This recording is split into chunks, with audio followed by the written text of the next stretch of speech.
relationships? What's causing some of the breakdowns that we see? For one, in families today, we are really living in busy, busy times, and so many times we just are in a rush. We don't have time together, and that is such a crucial piece. So being aware of slowing down, being in the moment with children. A 2-year-old has no concept of, we're going to be late, hurry, hurry, hurry, hurry. But that's kind of what we impose on them. So being aware that we want to slow down and really connect with the little people around us. A lot of little people have no predictability in their lives. They really don't know what's expected of them. They don't know what's going to happen next. Every day is a little bit different, and that makes it very difficult for them. And that comes from no consistency, that things are different every day. There are different expectations. What's cute today might get me yelled at or smacked tomorrow. So being aware that we want to let kiddos know what's expected of them.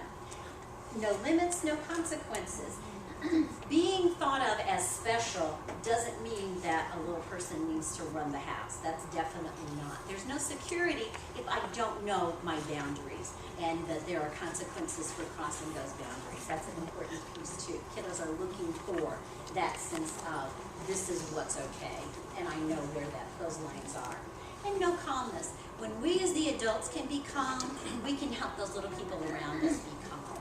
But little people are very, very adept at pushing the buttons that send us into that other level of our behavior.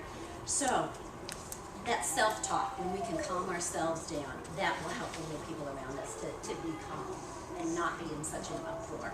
Kiddos that live in chaos tend to seek out chaos or create chaos around them. All children need predictability. They need to know, again, what life will bring to them, what each day brings. It doesn't mean rigidity. It means knowing that this is the flow of life. They need time together, that connection time. They need limits, consequences, calmness, and action. Action is, we can't talk it to death. Conversation is very important, and we'll talk a little bit about that later. But when things are going rough, it's not the talking that makes changes. You got to get up off the couch and do something. You can't parent well on the couch, so taking action.